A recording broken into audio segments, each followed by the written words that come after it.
রাষ্ট্রপতির সঙ্গে দেখা করলেন কেন্দ্রীয় প্রতিমন্ত্রী শান্তনু ঠাকুর। মতুয়াদের অর্থনৈতিক এবং সামাজিক উন্নয়ন নিয়ে আর্জি কেন্দ্রীয় প্রতিমন্ত্রী। কেন্দ্রীয় জাহাজ প্রতিমন্ত্রী শান্তনু ঠাকুর তিনি আজ দেখা করেছেন রাষ্ট্রপতি দ্রৌপদী মুর্মুর সঙ্গে। তার সঙ্গে ছিলেন শান্তনুপন্থী প্রতিনিধিরা, মতুয়া মহাসংঘের প্রতিনিধিরা, তারাও সঙ্গে ছিলেন এবং মতুয়াদের অর্থনৈতিক সামাজিক উন্নয়ন নিয়ে একাধিক আর্জি তিনি পেশ করেছেন রাষ্ট্রপতির কাছে। এর আগে প্রধানমন্ত্রী নরেন্দ্র মোদী তিনি মতুয়াদের নিয়ে বার্তা দিয়েছেন। কেন্দ্রীয় স্বরাষ্ট্রমন্ত্রী অমিত শাহ তিনি পাশে থাকার আশ্বাস দিয়েছিলেন। বিজেন্দ্র সিংহ আমাদের প্রতিনিধি রয়েছেন আমাদের সঙ্গে টেলিফোন লাইনে। বিজেন্দ্র, কি কথা হলো রাষ্ট্রপতির সঙ্গে শান্তনু ঠাকুরের?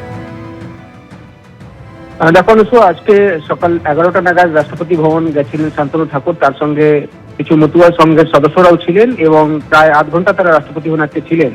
এবং মিটিং এর পর শান্তনু ঠাকুর জানিয়েছেন যে তারা রাষ্ট্রপতিকে আমন্ত্রণ জানিয়েছেন ঠাকুরনগরে আসার জন্য এবং মতুয়াদের আর্থিক এবং সামাজিক উন্নয়ন কিভাবে করা যায় সেসব নিয়ে আলোচনা হয়েছে।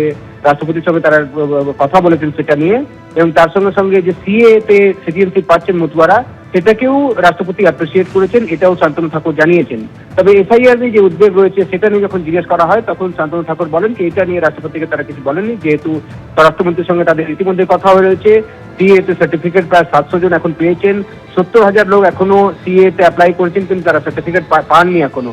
যেহেতু ইলেকশন কমিশন এখন সিএ সার্টিফিকেটকেও মান্যতা দিয়েছে, তারা চাইছেন দ্রুত সেই সার্টিফিকেটগুলো যেন মতুয়া সমাজের যারা অ্যাপ্লাই করেছেন বিশেষ করে উত্তর 24 পরগনা এবং নদিয়া থেকে তারা যেন দ্রুত সেই সার্টিফিকেট পান, সেটাও তারা তাদেরকে স্বরাষ্ট্রমন্ত্রী আশ্বস্ত করেছেন বলে জানিয়েছেন শান্তনু ঠাকুর।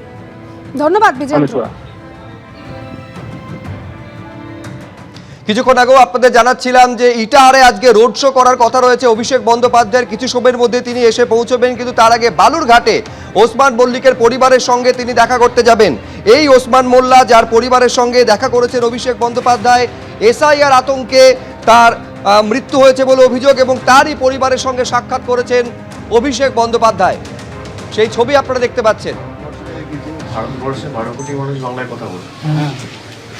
এই বাংলা ভাষায় জনসংখ্যা তার 10% মানুষ বাংলায় কথা বলে। ওখানে যেহেতু মহারাষ্ট্রে আর একদম যাবেন না ওখানে। না ওখানে আর যাবো না, আমি আর ওখানে যাবো না। মহারাষ্ট্রের বাইরে আর যাবো না, আমি এখানে বাড়িটারিগুলো ভালো করে করে দিই। যা কিছু এখানে বাড়ি আছে, বাড়ি আমার মানে পোল দিয়ে পাকা না পাকা না, পোল দিয়ে আছে পাকা না। ওদের কর্মশ্রী আর হচ্ছে সমশ্রী যে ছিল না সেটা ওখান থেকে আসার পর টোটালটা রেজিস্টার করে দেওয়া হয়েছে। আচ্ছা, আর এই ডাব যে ভোটার লিস্ট সব নাম টাম বেরিয়েছে? আমি তো আজকে আমার ইয়ে ছিল হিয়ারিং, ওটা তো যাইনি আমি, বাংলাদেশে যেটা পড়ে তো আগে তো ফর্ম 6টা ফিল আপ করতে হয়। ফর্ম 6 ফিল আপ করেছে? মানে ড্রাফট লিস্টের নাম বেরিয়েছে? 2 তারিখে আমার এখান থেকে হিয়ারিং হয়ে গেছে আমাদের। না, সে আবার হবে হিয়ারিং। একবার নোটিশ পাঠালে যদি না যান তাহলে দ্বিতীয়বার নোটিশ পাঠাবে। আমাদের যারা বিএলএরা আছে কথা বলে ব্যবস্থা করবে। আপনাদের ড্রাফট লিস্টের নাম থাকলে না আছে, ওটা না কোনোভাবে রাখতে পারবে? হ্যাঁ, ওটা না, কোনো চান্স নেই। কতদিন পরে ফিরলেন বাড়ি? 7 মাস জেলে ছিলাম। ওখানে জেল যাওয়ার আগে 3 মাস 4 মাস 11 মাস, 1 বছর।